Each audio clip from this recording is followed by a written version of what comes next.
Greetings of the day. Welcome back to my channel. This week I had the privilege of interviewing Barry Schwartz, who was one of the original researchers who got to work on the Shroud of Turin research project back in 1978. He was the technical photographer on the project, and so if you've seen photographs of the Shroud or if you've even seen replicas of it, his imagery was either a prototype of that or served as the actual images that you're actually familiar with today. So he had a very intimate exposure to the Shroud, and then subsequently to the project and the other researchers who were there and the specific research and conclusions that they were deriving from that research. He's since gone on to continue to work on the Shroud. Now, the Shroud is one of those concepts, those items, those pieces of interest that all of us like to talk about. And one of the great privileges of being able to do this work that I consider for myself is that not only do I get to talk about these things, but I get to talk about the people who actually are intimately aware of these particular topics. So when we talk about these as a matter of interest, people like Barry are the ones who actually know everything that we're talking about because they were part of that history. And so it's just very interesting and very rewarding to have a conversation with somebody like Barry about the Shroud. So I will take a moment now to just give you some of that context in the bio that Barry's provided for me here. So Barry Schwartz was the official documenting photographer for the Shroud of Turin research project, also known as STERP, the team that conducted the first in-depth scientific examination of the Shroud in 1978. Today, he plays an influential role in Shroud research and education as the editor, founder of the internationally recognized Shroud of Turin website, shroud.com, the oldest, largest, and most extensive Shroud resource on the internet, with more than 15 million visitors from over 160 countries that is. In 2009, he founded the Shroud of Turin Education and Research Association, STERA Inc., a nonprofit 501c3 corporation to which he donated the website and his extensive Shroud photographic collection, as well as many other important Shroud resources, in order to preserve and maintain these materials and make them available for future research and study. He currently serves as the president of STERA Inc. So that's the quick introduction to Barry. I think that you guys will love this interview. We covered a lot of ground, both the technical side and some speculation about perhaps the mystical side and how this could connect somebody back to God. Obviously, that's a point of interest for my channel. Before we get into the interview, I want to make a quick mention of the sponsor for this video, which is Real Estate for Life, who can be found at realestateforlife.org. Real Estate for Life is a network of realtors that you can get connected to who will potentially share your values. And that is a really vital thing. I think a lot of us are looking for opportunities to get situated and settled where we want to be. I know that that's a concern for my family right now. We bought the house that we're in right now at a time when we had different priorities. We were a smaller family at the time, and the world was a different place. Now that things have evolved the way they have in the situation that we're in now, we're feeling like we need to find a new place that will suit our needs as a much larger family, but also in a changing world. And I know we're not alone in that. A lot of people are thinking this way. And if that's you too, then it will probably help you to find a realtor who will not only appreciate your needs and not only be in it for their own commission, but will appreciate your priorities as an individual who makes ethical decisions, and they will share those ethical beliefs with you. So you can find a realtor like that by contacting realestateforlife.org. Go to their website and fill out their contact form. And when you do, just let them know that it was me who sent you there, and that's how they support my channel. So thanks for supporting them. Thanks for supporting my channel. And thanks for tuning in. I hope you enjoy this interview.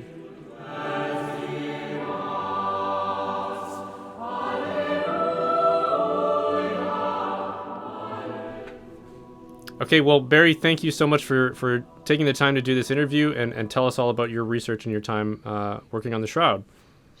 My pleasure. Thank you for inviting me. Absolutely. Okay, so the first question I want to get to, I consider to be the absolutely most important, and I want this to be, at least preliminarily, a yes or no answer to this question. Did Jesus have long hair or not? And the reason I ask this question is because I get a lot of people quoting 1 Corinthians at me saying things like, it's a shameful and sinful thing for men to have long hair. And I want, based on how I assume you're going to answer this question, to be able to refute them in a quick response with the limited amount of time I have in the comments. So what do you say to that? The answer is yes, Jesus had long hair. And the passage you're referring to are Paul's letters in Corinthians. That's right. Where he was chastising the men of Corinth for adorning their long hair in perhaps a feminine style. However, Jews are forbidden, right from the Old Testament, to trim their side locks, beards, and long hair. Right. So all of the prophets and most of the men that were Jews of that era had long hair and beards. Nothing unusual about that. Okay. Well, that's and also good. One more point. Yeah. Those letters that Paul wrote were years after the crucifixion. Mm-hmm. Years. Mm-hmm. Yep. Okay. So it didn't apply to Jesus at all. Okay. Gotcha. Okay. So now that we've got the most important question out of the way, why don't you give us a quick, brief summary of how you became involved in this research work that was done on the Shroud and what that experience was like for you? Sure. Back in the 1970s, I operated a commercial photographic studio in Santa Barbara, California, and did a lot of work in the science, medical, and technology fields, working with aerospace companies and medical research companies and medical device companies. And I was contracted by a company in Santa Barbara that was a contractor to Los Alamos National Laboratories, famous for inventing the atomic bomb, obviously. And I did a 7-month consulting project, photographic consulting project for Los Alamos. And as I said, it was about atomic bombs, so I can't really go into much detail. But that was a 7-month project. And at the end of the 7 months, we completed the work. And, you know, when you're self-employed, you're always waiting for the phone to ring and praying that that's your next project. Right. And so the gentleman I worked with, a man named Don DeVan, just a few weeks after we finished the big Los Alamos project, called me up again. And so I thought maybe another job.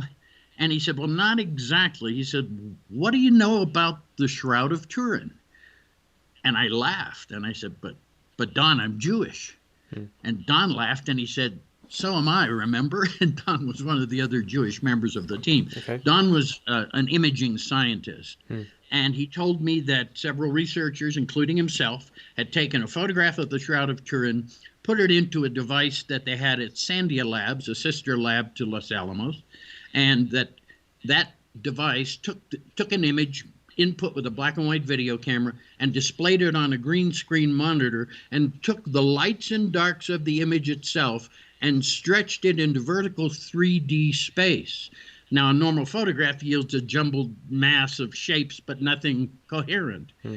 The image of the shroud yielded the natural relief of a human form in 3 dimensions, or as a relief at least.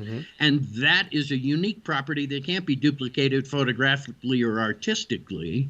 And so right off the bat, they realized there was something unique about the shroud's image and decided they would put a team together and see if they could get permission to examine the shroud.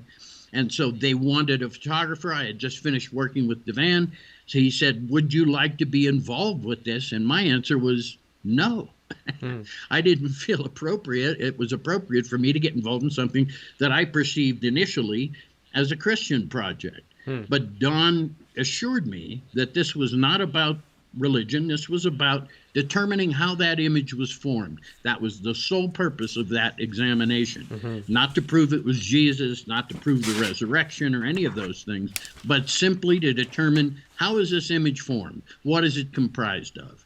And so I kind of grudgingly, because of that image property, that's what kind of hooked me. So I ultimately said yes and ultimately joined the team. Okay. Now, after having gone on the team, do you think that was a naive perspective to say, well, I'm not a Christian, I'm a Jew, therefore my involvement in this is inappropriate? Do you, like, if someone else was trying to compile a team and you were perhaps giving advice or trying to recruit people for it, and someone said something like that to you, what would you say to them? A few months into the project, I was again feeling a little uncomfortable, thought maybe I shouldn't be a part of this. I felt that maybe there were like a million other people more qualified and had more right to be in that than me. And I remember saying to one of our newer team members who had just joined the team a few weeks earlier, a man named Don Lynn from the Jet Propulsion Lab in Pasadena, he was head of imaging on Voyager, Viking, Mariner, and Galileo projects, so he was kind of my hero on the team. And so I remember saying to him one day, gee, Don, what's a nice guy like me doing on this project, a Jewish guy like me? And he looked at me, he said, have you forgotten that the man in question was a Jew? And I said, no, I knew that. And he said, so you don't think God wants one of his chosen people on our team? And I laughed. I said, no, I never thought that at all. And he said, listen, let me give you some advice. He said, stop complaining, go to Turin, do the best job you can do. God doesn't tell us in advance what the plan is, but one day you'll know. Those are the words that kept me on that team. And did they prove to be true? Oh, of course. Yeah. It's 45 years later. Right. And all I do now is Shroud of Turin because of our website, shroud.com, which is turning 26 years old in January. So you can't get many people on the line here that have a 26-year-old website. No, that's a good point. Yeah, exactly. And listen, people make a big deal about our being number one on Google, number one organic search result for Shroud of Turin. Oh, yeah. And I always tell them, I said, well, that's great, except we're 2 years older than Google. We went online January of 96. Google came online in 98. Right. So, as a matter of respect, you should be number one. Yeah. Well, we've been there a long time, that's for sure. So my involvement with the Shroud, look, because I was a documenting photographer and I made the photographs of the team at work and some of the scientific work as well, I could never disengage because there was a demand for access to the images. Yeah. So even though I went on with my life, my career, my professional photography and video production career, I still managed to distribute those images to those who needed it, whether they be researchers, TV documentaries, book authors, scientific paper authors. So I could never completely disengage.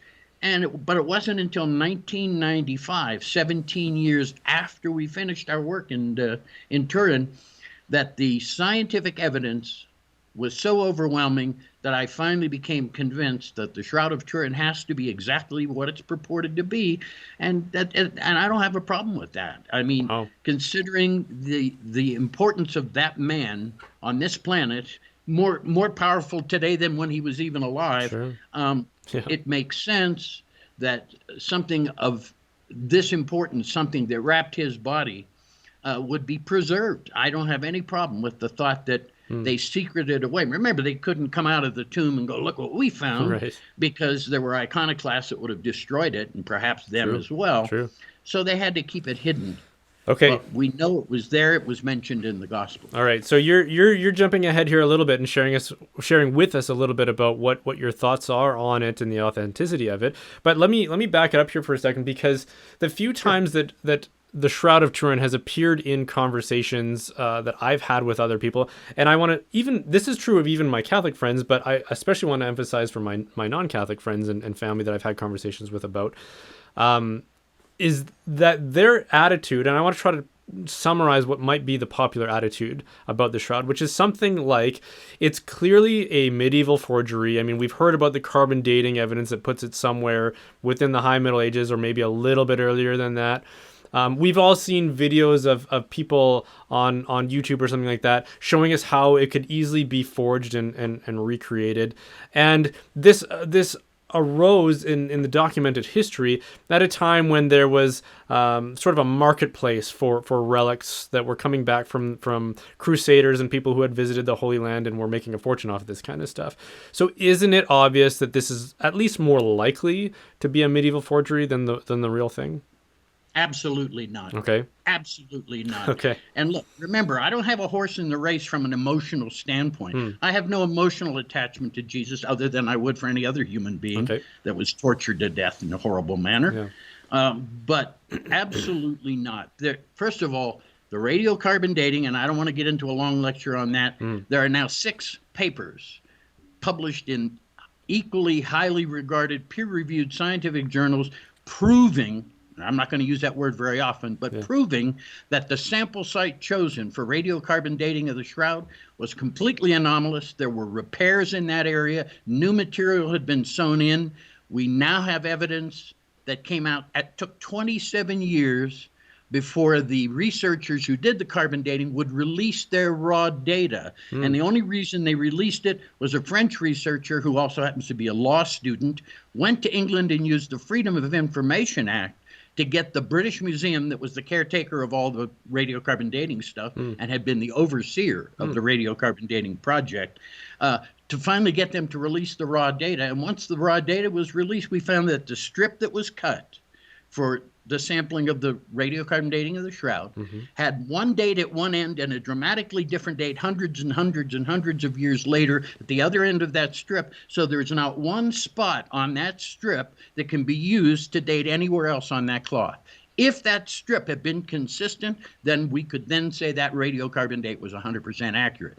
That strip was not consistent, and consequently, the radiocarbon dating results are flawed and do not represent the accurate age of anywhere else on that cloth except the strip that was dated. Okay. Now, there's been subsequent radiocarbon dating that was done. Was that separate from the original ones, or the fact that the old research was sort of unmasked, so to speak? There has not been a second radiocarbon dating of the shroud. Oh, there hasn't. There's only been one. Okay. Because I read about another. Maybe it was another sample, or maybe just a deeper dive into the samples that had already been taken that placed it at anywhere between 600 BC to 280 or something like that. Okay. That wasn't a radiocarbon dating. Oh, it wasn't? That Okay. That was applying a different age dating technology. Gotcha. And that's what they came up with, which again is a very broad range. Sure. But as far as I'm concerned, you mentioned earlier that there are people who make these things that look like the shroud and they post them and they write books about it and see, we proved it's a fake. Right. Well, it's very easy to make something that looks like the shroud. My reference photographs have been on the internet for 26 years. Right. Okay. Sure. On the other hand, we have documented and published into the peer-reviewed literature that chemistry and physics that's physically on the cloth. Remember, not one of these other people who have made their claims about the shroud being a fake have ever even studied it in person or even seen it in person. Yep. Our instruments took readings directly from the cloth, no glass or anything in between. So we documented and characterized the chemistry and physics of that cloth. And every attempt in the last 43 years to duplicate the shroud to prove it was a fake didn't come close to matching the chemistry and physics that are documented on the shroud. Okay. Period. I want to have the opportunity for you to elaborate on that a little bit more. But before we get there, so take us back to the time when you were doing this research. You were recruited, you were on this team. What was it like the first time you actually saw the shroud itself? From your perspective, did it just seem like, oh, this is just like any ancient artifact? Or was there kind of like a buzz in the room? Did the people there feel like this is something unique and different? Well, I think all of us understood. First of all, you have to remember, we spent 17 months in the planning stages to plan our experiments before we submitted our proposal to the king, King Umberto, who owned the shroud at the time, to get his permission to examine it. So we had already invested a year and a half or more of our time in just developing the testing that would be non-destructive, would cause no harm to the shroud. So we were definitely well planned when we got there. However, we arrived, and because we had an X-ray machine with us, and on the outside of that X-ray machine's crate was a radiation sticker, we shipped our equipment to Turin in advance. And when we arrived in Turin a week early, so we could unpack all the instruments and set them up and calibrate everything, we found out upon arrival that all of our equipment was tied up in Italian customs because they saw that radiation sticker, put the fear of God in them apparently, and they wouldn't release our equipment. We were there a week early. It took 5.5 days before we finally negotiated to get our equipment out. So now we were down to a day and a half to unpack the truck, get everything into the palace, open the crates, set up the instruments, get them all calibrated, and we were literally out of time. So I think that because of the stress, because we didn't go to sleep that last day and a half, we worked around the clock to get everything set up as quickly as we could. Wow. So I think that we all had to sort of set aside our emotional response because we were stressed out at having lost those 5 setup days.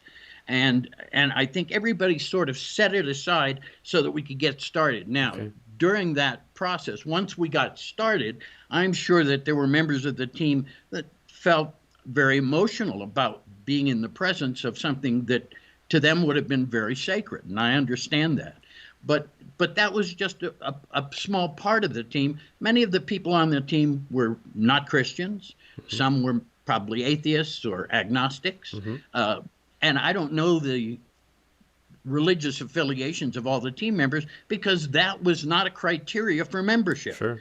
What was a criteria for membership was simply, do you have the skill set to perform the experiments that have been designed and prepared to examine this piece of cloth? And that's how members were chosen, not based on any religious beliefs. Was the church involved at all? Did you have people from the church kind of wringing their hands and hoping that they would get the results that they want, or were they fairly standoffish and wanted you to just do the work as objectively as possible? The latter is more accurate. Yes, okay. They were involved in that. King Umberto and the Savoy family had owned the shroud for over 500 years by then. The people in Turin were formerly known as the custodians of the shroud, but not the owners. Okay.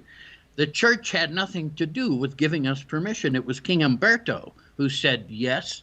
And so the custodians in Turin, even though they weren't thrilled at the idea of a bunch of Americans coming in, had to say yes too. They had to open the door and allow us to do it, but they were not happy, and they were lobbying to stop us until literally the shroud was brought in the room.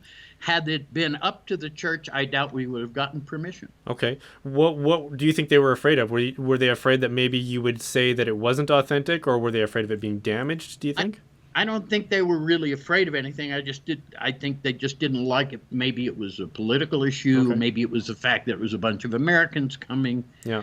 And remember, there was a group in Turin that had been studying the shroud long before we did. Okay. And they'd never been given that permission. So I think there was some serious resentment there. Yeah. And I can understand it. I can certainly understand why they felt that way.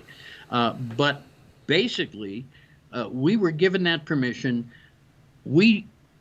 I was very happy to see, although we had several priests involved, there was something called the Holy Shroud Guild here in America. Yeah. It was promoting the shroud starting back in the mid-50s, I believe it was. And so it was one of those priests, Father Peter Rinaldi, who was very close to King Umberto. If it weren't for Father Peter Rinaldi, I doubt we would have gotten permission at all. Okay. But he was close to the king. He explained to the king who we were and how well prepared we were. The king agreed, and he gave us that permission. And so it was King Umberto who was the one who authorized it. I will say this, that although there were church representatives, the pastor of the cathedral, the keeper of the shroud, a man in Turin who had one of the keys to unlock the reliquary box, they observed what we were doing, but they did not interfere in any way. And I'm very pleased to say that the church, once this became apparent that we were going to do this, they stood back, did not want to interfere. They didn't want it to look like they might be trying to impose their points of view on our work. So they stood back and allowed the science to be done properly. Okay. Was there any part of you that wanted a particular outcome with the results? Like, did you want it to be authentic? Did you want it to be fake? How did you feel about that? It didn't really matter to me. Really? Like honestly, it didn't matter to you at all? No, no. I mean, look. Like I said, I didn't have an emotional attachment to Jesus, even though I was raised in a neighborhood that was half Jewish and half Italian, so half Catholics, half Jews. Yeah. We had no biases. There was no animosity between us. So we were raised to, look, a Jewish family, we were raised to be open and accepting of everyone. Okay. And so there was never any issues, between the faiths that way. Yeah. So I think that once, we got on this team, and I think from my point of view, I was totally a skeptic. And I even said so publicly before we left to somebody. I said, give us 5 minutes. We'll find the paint. We'll find the brush strokes. We'll come home. That'll be the end of it. Mm-hmm. Well, there is no paint. And I have to be honest with you. Within the first 10 or 15 minutes of the shroud being unveiled in front of us, with my 10x magnifier, all photographers always have a loop in their pocket somewhere. Yeah. And I'm up there, I'm looking for paint. I'm looking for brush strokes. I'm looking for any kind of indication that something's been applied to this cloth to make this image. Okay. And I knew within 10 or 15 minutes, there was nothing there. Okay. The more you look at it with a magnifying glass, the less you see. There's nothing obvious. There's no paint. There's no pigment. And now we've proven that scientifically. This is not an artwork. It has Okay. properties that no artwork can have. Okay. So that's interesting. Let's try to dive into that a little bit. And I'll preface this by saying that I recently watched a video in which an Italian scientist who had been trying to find a way to replicate the image for years, it supposedly says, using whatever technology he had available to him. But of course, he also wanted to try and replicate it in a way that would have used technology that was available to people in the Middle Ages, which is a revelation of at least his assumptions about when it might have been forged, if it was a forgery. But what he did is he found a bas relief, or he created a bas relief. So not a full 3D image of like a sculpted head, but just sort of a bas relief, similar looking to the image that we're all now familiar with. And he put a piece of cloth on top of it, and then dabbed pigment on top of it. After doing that, he then put it in an oven and baked it for a certain amount of time so that it scorched whatever the image of the pigment was, washed it off, and gave it sort of an appearance of aging. And then said, "Look, here you go. I've done it." Yeah. What about that isn't Well, consistent first with of the all, real that- thing? Yeah, you're describing the work of Luigi Galliskelli. Okay, yeah. Yeah, and unfortunately, Luigi's cartoon-like result didn't have any of the same properties as the Shroud. It Okay. kind of looked like the Shroud, Sure. kind of, Yeah, but he had my photographs, right. which I sent him high-resolution images Yeah. to work from. Yeah. So as you can see, I don't discriminate against skeptics because I was a total skeptic at the beginning of it all, and it took me a long time to come to terms with it. 17 years. In 1995 was when I finally became convinced it was authentic, and that's based solely on the science. So let's talk about Luigi Galliskelli for just a moment, Yes. because there's not a whole lot to say. So he baked it in the oven and made a scorch, and guess what? That was one of the theories that that had been proposed in the early days. So one of the series of experiments that we did were ultraviolet fluorescence photography, because remember, on the Shroud itself are documented burns and scorches and holes from a 1532 fire. Right. So we had plenty of scorched linen on the cloth itself documented as a reference. And under UV fluorescence photography, every one of those scorches fluoresced in the red, because that changed it chemically to a point where the UV fluorescence was able to detect it and show it as a high temperature event. Well, the image, on the other hand, which looks very much like the scorches, like a faint scorch, not only did not fluoresce, but it quenched the fluorescence of the background of the cloth, proving that the image on the Shroud is not the product of a high temperature event. Luigi Galliskelli made something that looked like the Shroud, Right. but it couldn't pass any of the chemical and physical tests that one would have to pass if that's what you're telling me was on the Shroud.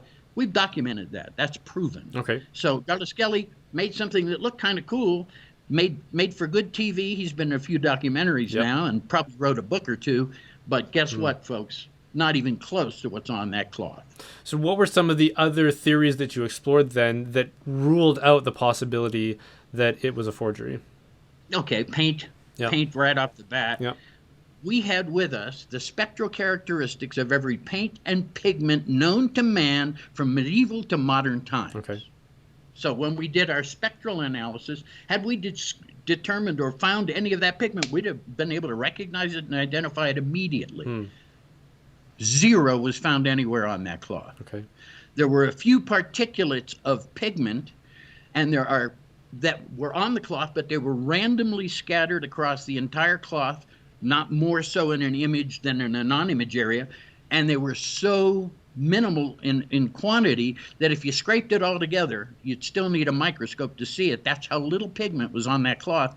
And there are 57 documented occasions when the Shroud of Turin, when the owners authorized an artist to create an artwork, a copy, if you will, of the Shroud. And when that artwork was created, they were allowed to lay that on the Shroud to sanctify it and make it a relic. Okay. And consequently, there was some transfer of a few particulates, but they were scattered evenly across the cloth. If the Shroud image had been created by paint, we'd have found a high concentration of pigment in the image areas and less outside the image areas. We didn't find any at all. Not a painting, not a scorch, not a photograph. because that was one of the other theories, that Leonardo da Vinci Right. did it. Yeah, I've heard this before. Yeah. So Never explain mind the fact that the Shroud is being documented and publicly shown 100 years before da Vinci was born. Right. He was a good artist, Sure. but he wasn't that good. Sure. So as far as that goes, we were looking for silver. Silver would have been the element necessary to create a light-sensitive emulsion to create a photographic-like image. And we looked for silver, and there's no silver anywhere on the Shroud.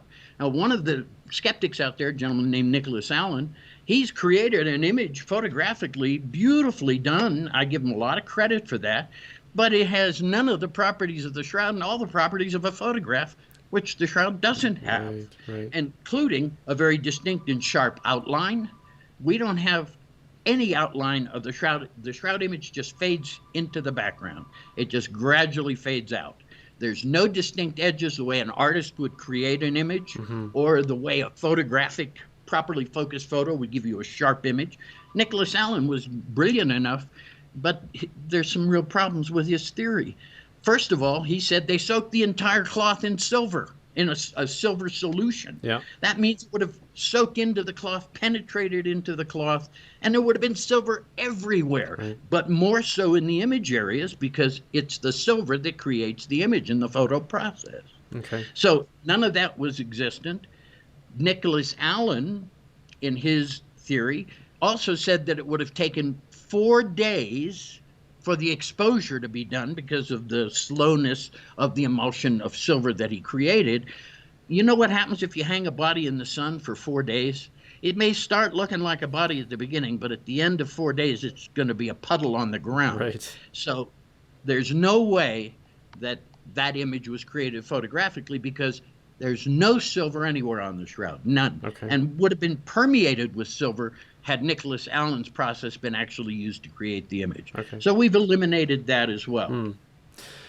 Given the amount of resources and especially human resources that have been put into trying to debunk the Shroud, why do you think that is such an important thing to attempt to do for so many people? And on the other side of that, why do you think people are so quick to adopt a skeptical view? Like, I tried to frame the popular skepticism around it and a lot of the misconceptions that are out there on the Shroud. Why do you think, given the amount of effort people like you have put into trying to dispel myths and urban myths, especially about the nature of the Shroud, why do you think people are so quick to adopt a poorly conceived counter argument that doesn't even appreciate the lengths you guys went to in researching it? Well, I think in many respects it challenges people's worldview. You know, one of the things I've learned in all these years, and I'm 75 now, so I've got plenty of years of experience in learning stuff. I think that when something challenges your established worldview, you're going to reject that almost out of hand without even paying much attention to the details.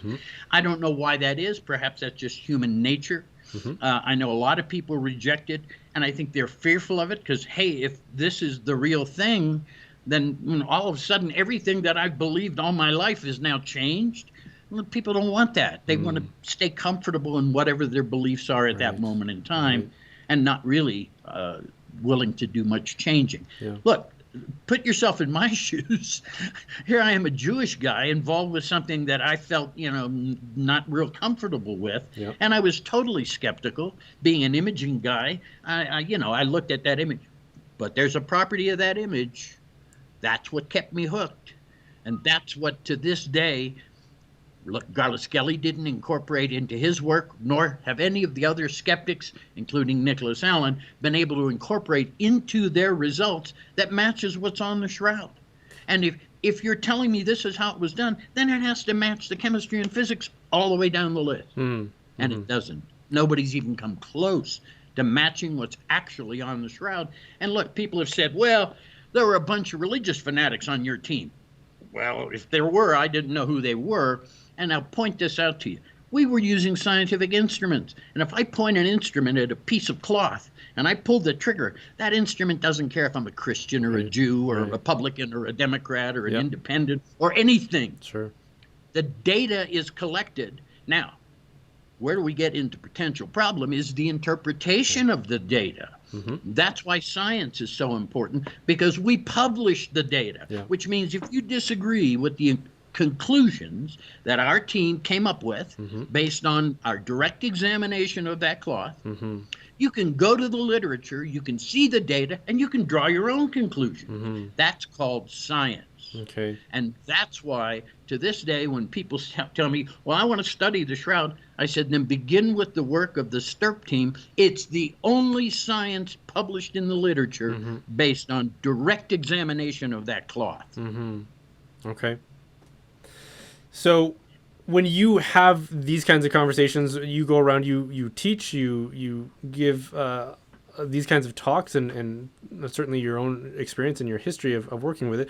Do you get to have conversations with people who are skeptical up until the point they have a conversation with you about it? And then do you find that they're willing to come around given the evidence that you provide? Well, I think some people come around. I think some people are truly open-minded and don't have an opinion to begin with. But I find that those who have that opinion have a tendency to reject anything that goes contrary to what they already have believed. And look, I spoke at an evangelical conference, and they brought up the Corinthians, Paul's letter to Corinth. Oh, interesting. They brought that up. As a matter of fact, we were there for 3 days. And the first 2 days, I was sitting with one of my colleagues who's on our board of directors, Russ Briault.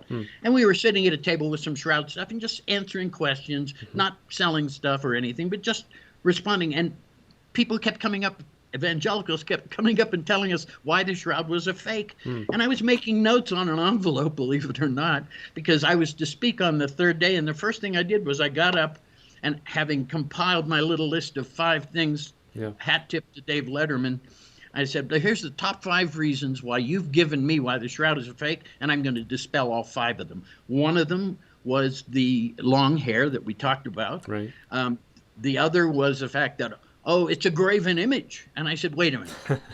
I'm a Jew. We had a golden calf. I know about graven images. A graven image is an artwork created by the hand of man.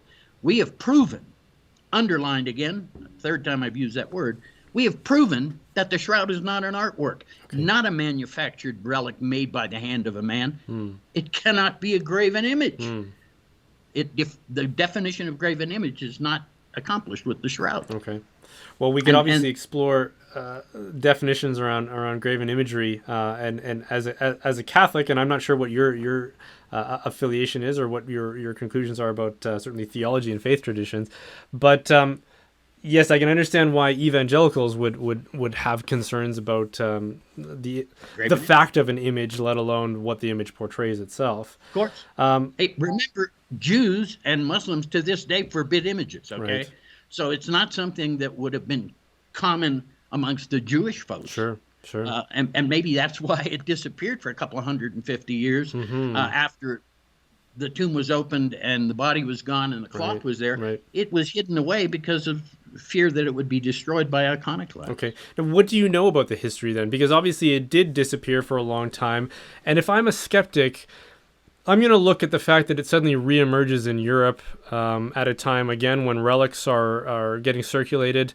I would say that seems awfully convenient. Well, let me interrupt you then to tell you that that's 100% wrong. Oh, okay. The first evidence of an image of Jesus portrayed looking like the man of the Shroud is 250 AD in the Domitia catacombs. It's a fresco. Right. Okay. Yep. So there's evidence that somebody saw the image on that shroud and used it as a model. And now we have artworks. We have in the 4th century, we have all the Orthodox iconography, all of it. Take a look at the Christ Pantocrator image. It's like a copy of the man of the Shroud. And that's 4th century, way before. So we also have the image of Edessa, Constantinople, about 900. And again, history is my weakest suit. So don't quote me on the dates that I'm giving you. They're approximations. So there's plenty of evidence, but there are broken parts of the chain of custody, if you will, that makes it easy for a skeptic to challenge and much more difficult because we don't have a documented history of every minute of that cloth's past. So we don't know all of the details, but there are books by historians that have charted a path that goes way before. And look, we knew the radiocarbon dating was wrong the minute it was published, because there's an illuminated manuscript in Hungary called the Prey Codex that shows not only the man of the shroud naked, which historically Christian artists have never depicted Jesus naked, always with a modesty cloth. Sure.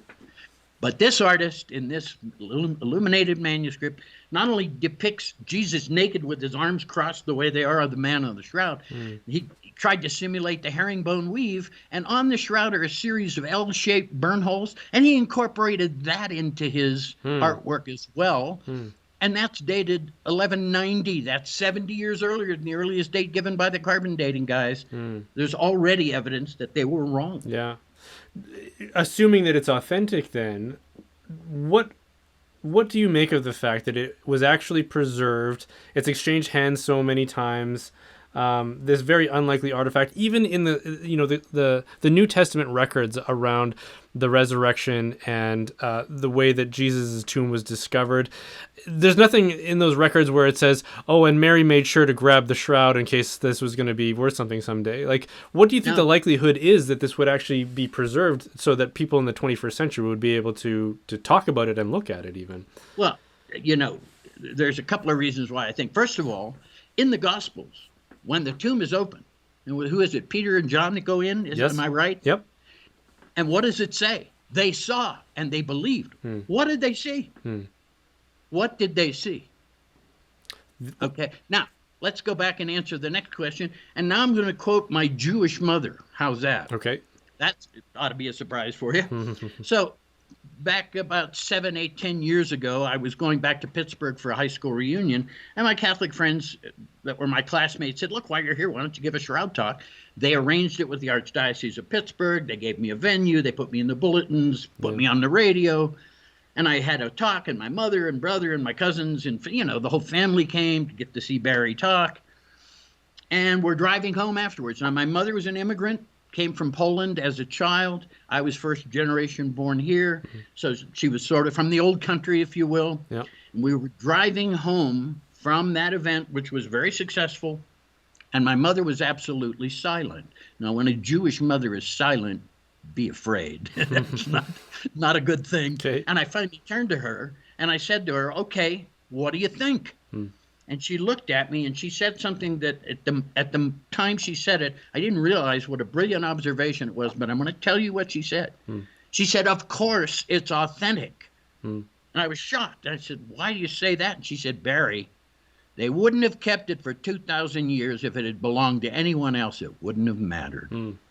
Now, you think about that for a minute from a little old Jewish lady, and she understood the significance of having this and why it would have been preserved and why it would have had to have been kept secret for the longest time because of the iconoclasts looking for any kind of Christian objects to destroy, and perhaps the people who had them as well. Right. So, trust me, it took me 17 years to get to this position because I was as skeptical as all the skeptics that I still meet to this day. Yeah. But the science, which I put a lot of reliance on, Yeah. because I was a member of the only scientific team ever to be given the opportunity to perform an in-depth scientific examination of that cloth. And I can tell you for a fact that the science is what convinced me, not any emotional response to the image or any emotional attachment to the subject matter. Okay. I want to get into a little bit more about your personal experience with this, but before we do, I want to ask, obviously you guys had ruled out the possibility that it was a forgery, that it was man-made. Did you draw any conclusion about what did create the image, or has it remained something of an anomaly or a mystery? Good question, Brian, because our purpose was to determine how the image was formed. Yeah. And we went there with experiments designed specifically to answer those questions. And when we came back, we didn't actually have an answer. We can tell you what it's not. Okay. Not a painting, not a scorch, not a photograph, not a rubbing, none of those things. Those were all the kind of proposed methods of making the shroud that we went to examine to see if it was or it wasn't. Yeah. We eliminated all that, but we still don't know of a mechanism that can create an image with the chemical and physical properties that are well documented now on the shroud. So, in other words, we failed. right. Yeah. We failed in answering the one question we went to answer: how is the image formed?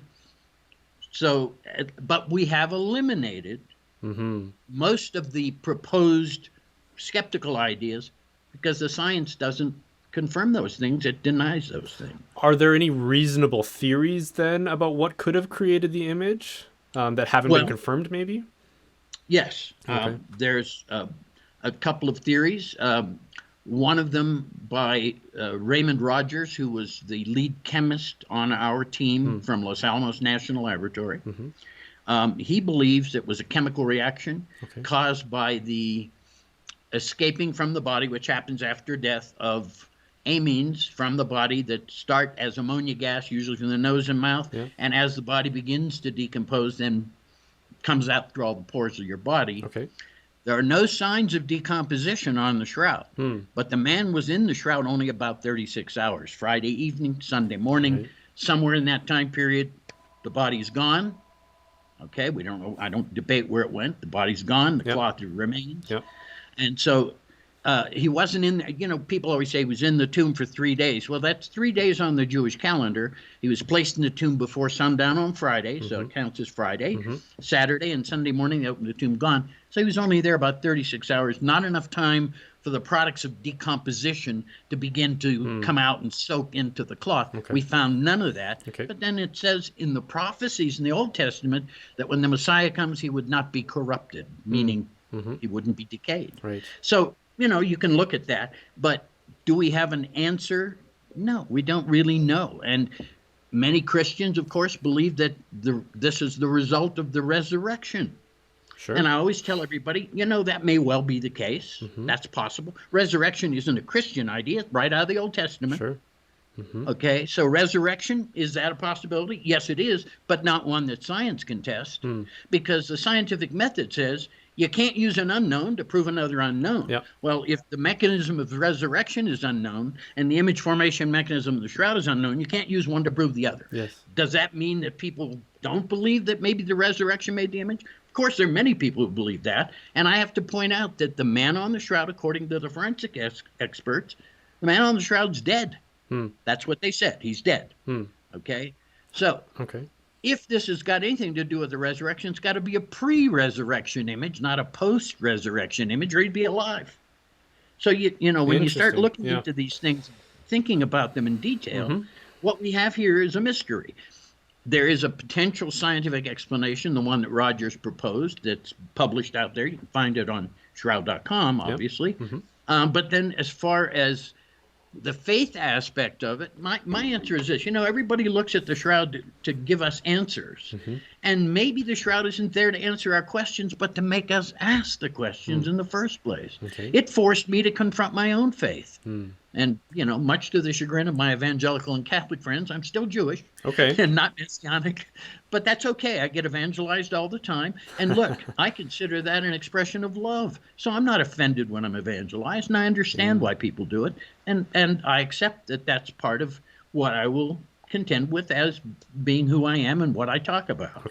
But I don't believe that anyone's faith should rely on a piece of cloth. The answer to faith isn't on the cloth. It's in the eyes and hearts of those who look upon it. And that's where faith lives. And I think that's what Jesus said. The kingdom of God is within us. Okay. Well, I will take my turn at evangelizing in a second if I can. But what can you tell me about... There is blood on the cloth, right? Yes, there is. What can you tell me about that? I guess I have a couple questions.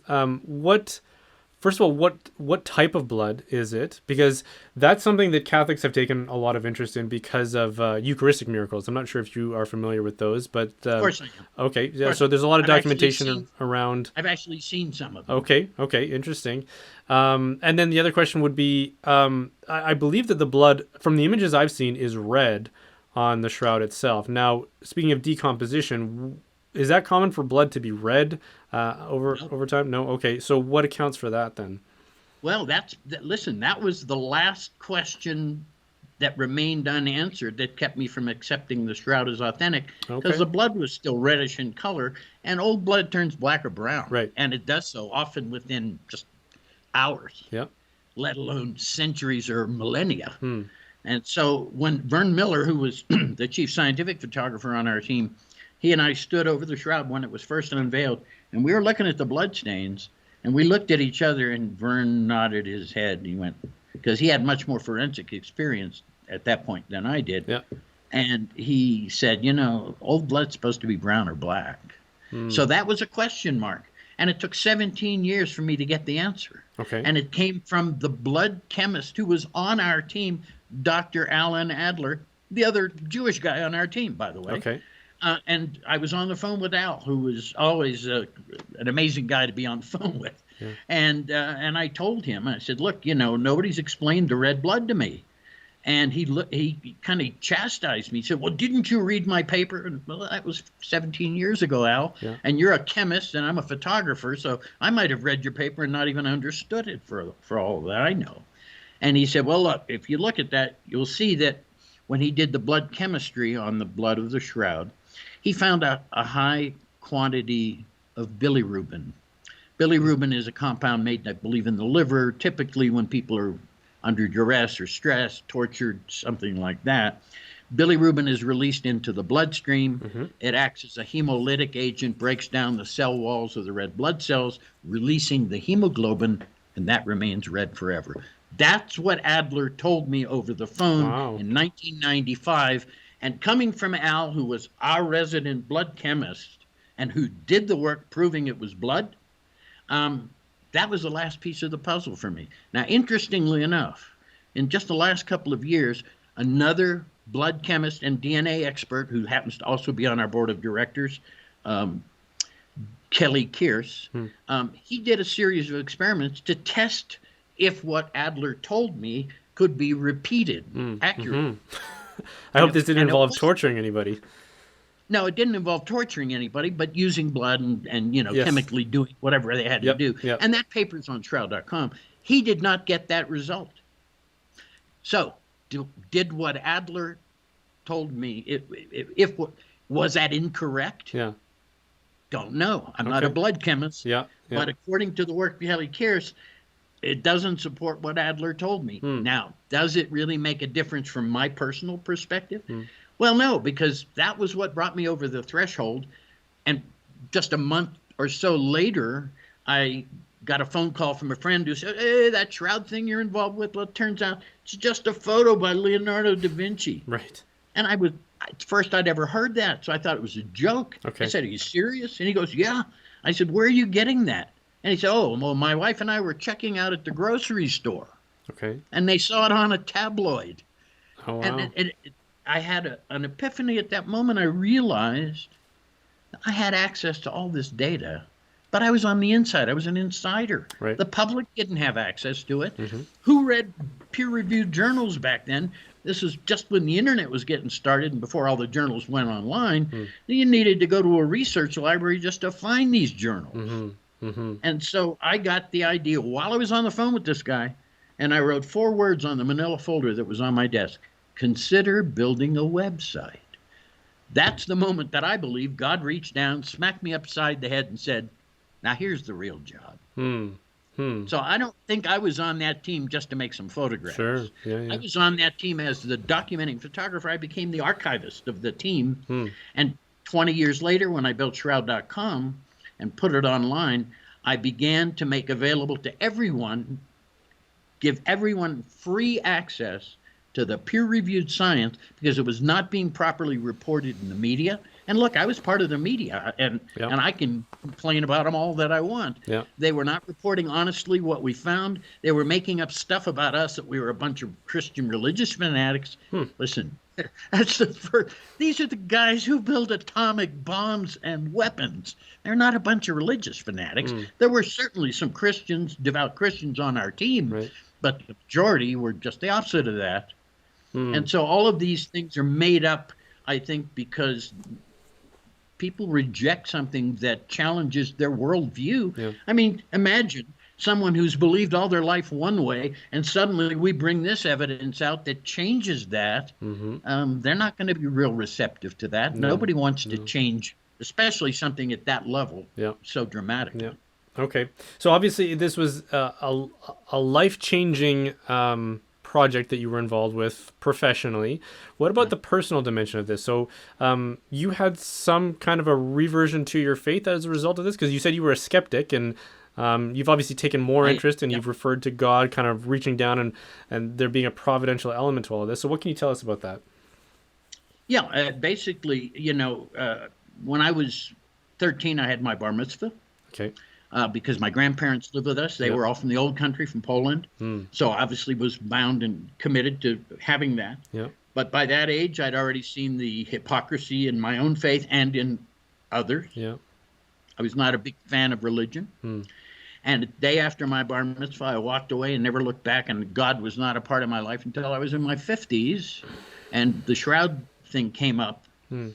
And people, especially after I built the website in 96, people started asking me, well, what do you believe? I didn't know what I believed. I hadn't even thought about it. So it forced me, because I want to be honest when people ask the questions. As you've seen, I answer candidly and honestly.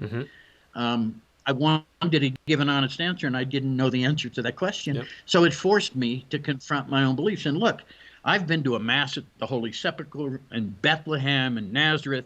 I teach at a Catholic university in Rome, a pontifical university. So I'm certainly not, have any aversions to my Catholic or Christian brothers and sisters. I even speak at a Muslim event annually in England. Okay. So I'm very much open. But it forced me, and because I was sort of looking outward to try and make this connection to God, and none of it seemed to work for me. So one day, consciously sat myself down and said, Barry, people keep asking, you need to give an honest answer. What do you believe? Okay. And for the first time, I think as an adult, I actually looked within myself. And remember, I was raised in an Orthodox Jewish home. God was part of everything every day. And when I looked within myself, God had been there all along, just waiting for me to acknowledge him. He'd always been there.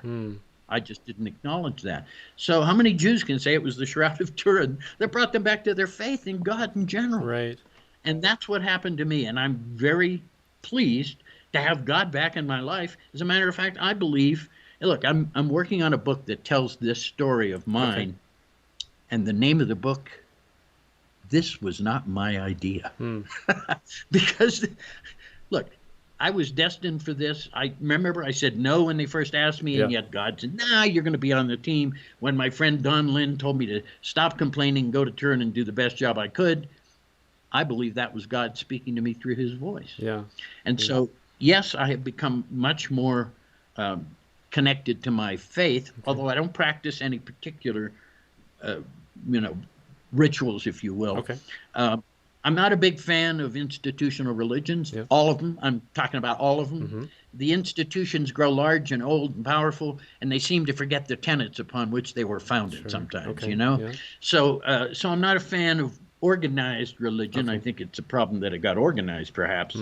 But I do believe that this mission that I find myself on, which I never really called a mission before until today, I guess, but others have said that to me. But this work that I do with the Shroud, look, here I am, a guy to whom this really didn't matter very much, put on this team on this truly important thing to 1 billion or so people in the world.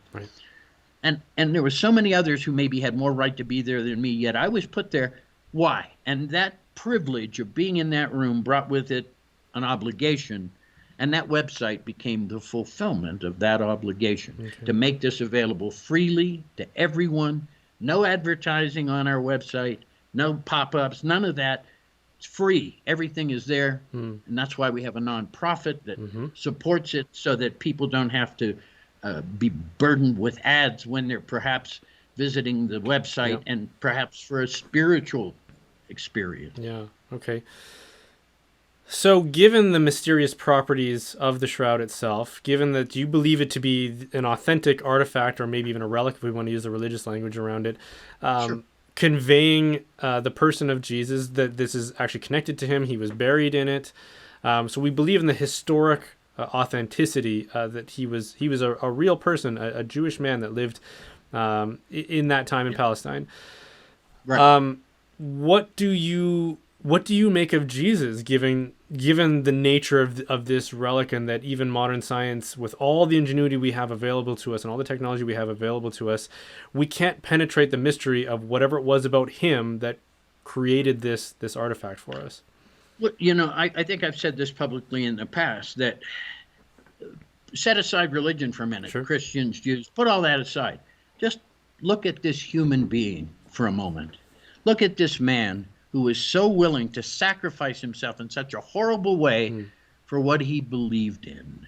Now, how can anyone have anything negative about that? That took so much courage and strength to be able to persevere through what he did and suffer the way he did. How can you not be empathetic to him just as a human being, setting aside all the political, religious, all those overtones? Just as a human being, how can you not empathize and sympathize and respect what he did? Well, at the same time, you could probably say the same thing about other historical characters, like, say, Joseph Smith, who started the Mormon Church, who was either a fraud or he really was a prophet, right? He was attacked and some would say murdered in his jail cell. Muhammad, some people believe that he was poisoned. It's true. Now, obviously, you could take a similar view of Muhammad and say, well, yeah, there's a lot to respect there. But when you use the language of sacrifice, that Jesus sacrificed himself, if there was no good to come of that sacrifice, if Jesus was merely a man and he was just sort of sacrificing himself to some ideal, some mistaken notion about his role, then it wasn't really a good thing that he did. He's a victim that maybe we could sympathize with, but I wonder how we arrive at the notion that this was a noble thing that he did. Or do you not take that view, would you say? Well, I think it was a noble thing he did. Okay. And, again, this is not a commentary on whether or not he was the prophesied Messiah, which comes right out of the prophecies of the Old Testament. Right. Yeah. He didn't meet all of those requirements. I think one of the rabbis I've discussed it with said, yeah, but Jesus, there was supposed to be world peace when the Messiah comes. Well, Christians believe there'll be a second coming, and that'll happen then, Sure. where Jews are still waiting for the first one. So, Right. look, that's where we get into the theological implications that I'm not really that qualified. I mean, I'm just a humble little guy who found himself in the middle of something that he never expected to be a part of. Yeah. And I've had to took me a long time just to find my place in this.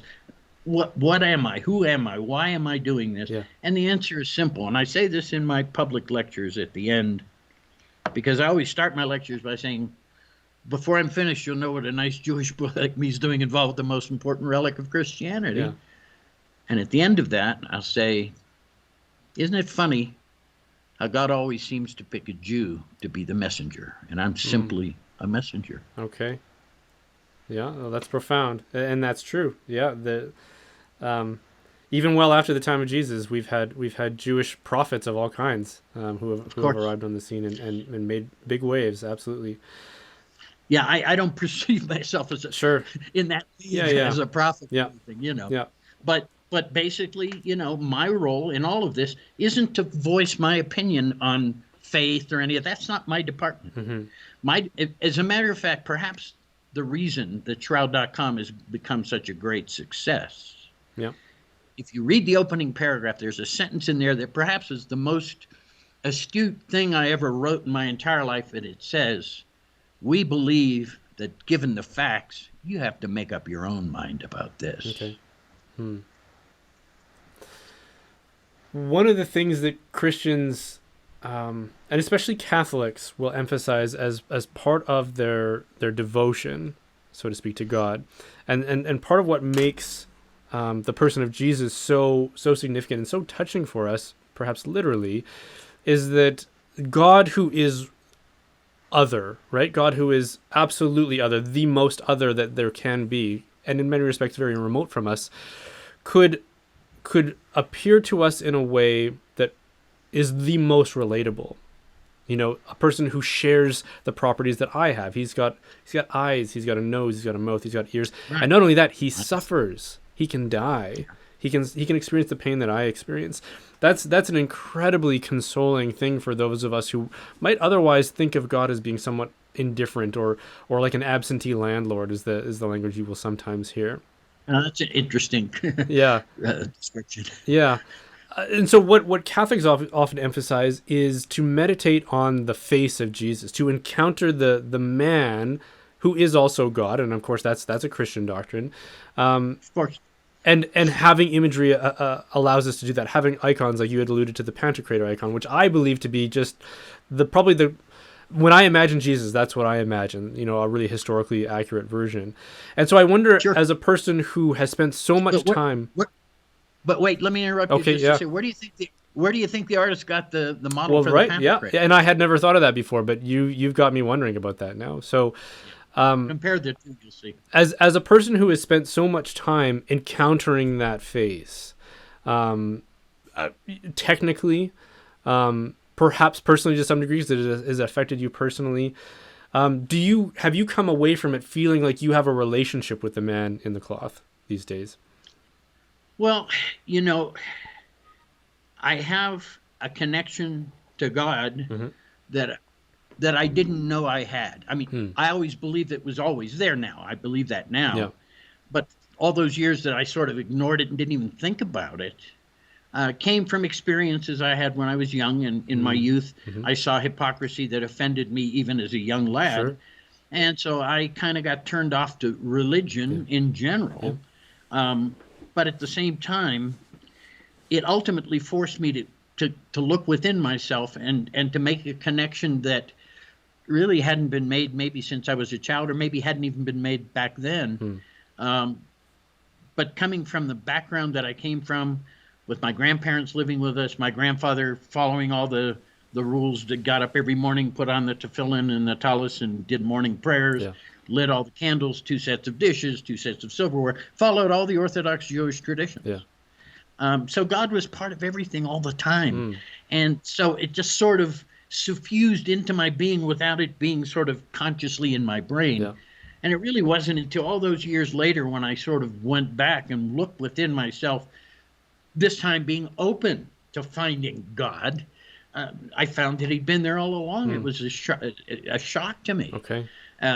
But it was also a gift, because I realized that it just sort of brought everything together. And that how my involvement with the Shroud, which I thought would benefit all these other people from my photography and from the things I've written and presentations and all that, I never thought it was going to have any benefit to me in that respect. And yet I found I was totally wrong about that too, because my life is so much better now that I have faith again, or that I've reconnected to the faith that was always in there. But I just wasn't sort of consciously paying attention to it.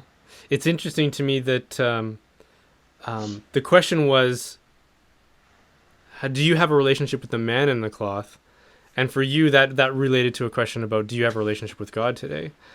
And correct.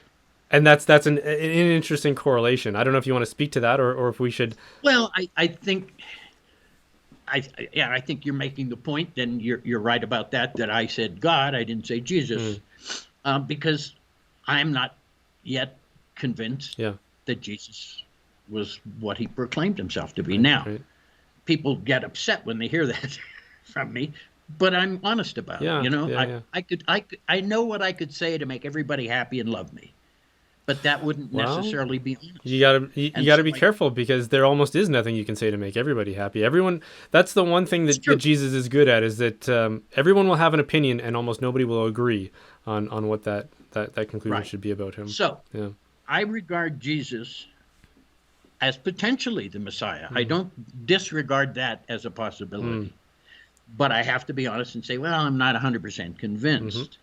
And then I also have to remind people, what difference does it make what my belief system is, as long as I do the job that I believe, absolutely given to do, which is to honestly bring this information to those to whom it matters and let them decide for themselves, just like I had to do.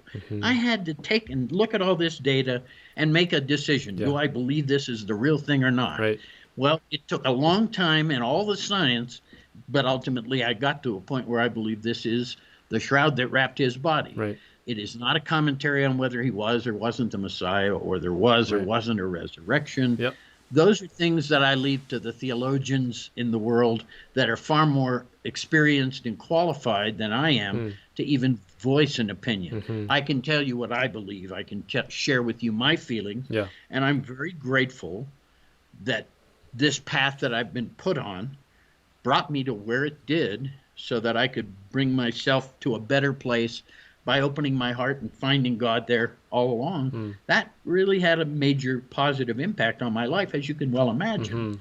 And so the way I see it, the theological implications of this are something that I've met tens of thousands of people, and there are tens of thousands of points of view on this piece of cloth and what it might mean, which is why I make no effort to try and tell people how to believe or what to believe. Here's the evidence. Yeah. You decide. Yep. And to me, that's as far as I can go. Right, right. One of the favorite verses that many Christians, especially evangelist Christians, will love to reference is when Jesus asked the apostles, "Who do you say that I am?" And I think that really is the critical question. And there's something about the shroud that seems to demand that question of us as well. And that's where we get the 10,000 opinions of. It's not so much what do the religions or what do the theologians or what do the prophets, what do they say I am? It's who do you say that I am? And I think that that's an important question for all of us to confront. And so. And I agree. Yeah. And I agree. And that's why I put it the way I did on that opening paragraph which I wrote 26 years ago. I did not want to be in a position where I was telling people what they should think or what they should believe, because I would be offended if somebody did that to me. So I don't want to do that to anyone else. Yeah. I feel that's something I had to come to terms with on my own, personally, privately, within myself. And so my goal was, because look, there's 1 billion or so people to whom this object is very important, if not sacred. And I felt an obligation to give them access to the same information that ultimately convinced me, a non-Christian, that this has got to be an artifact of Jesus. And even my little Jewish mother, as I said before, even she said, yeah, of course it would be. They wouldn't have kept the burial shroud from somebody else. Sure. It had to be someone of such great importance that it was worth the risk, because they were putting themselves at risk by keeping them. Certainly. Yeah, that's a good point. Okay. Yeah. Well, I think we'll leave it at that. But Barry Schwartz, thank you so much for taking the time to share with us your experiences and your thoughts. And is there anything else you can share with us? So obviously shroud.com, is that the website? Correct. Okay. Shroud.com. Is there anywhere else where people can find out about the work you're doing, or you mentioned that there's that's the place. Okay. And I always tell people, remember the website's 26 years old, and I've been adding to it 3 or 4 times a year for over 26 years. Okay. So when you go to shroud.com, pack a lunch and a snack. Okay. Very good. Well, thank you again, Barry. This has been a pleasure. My pleasure. Thank you, Brian. Okay, take care. Thanks for watching. The reason I can continue making content like this is because of the generous support of my viewers. If you feel called to support this work, then consider joining the Reinforcements, which is my online community. There are multiple tiers, including free access for those who can't help financially but still want to join. You can join up at www.brianholdsworth.ca. Certain levels will also get a free gift basket from Glory and Shine, who is a family-owned Catholic bath and body products company whose beard balm I'm wearing right now. It's like aromatherapy for your face. Even if you don't join, they make amazing products, so check them out at gloryandshine.com. And don't forget to like and subscribe. You don't have to agree with everything I said to get value out of these kinds of conversations, so be sure to subscribe to be edified or challenged. There's value in both.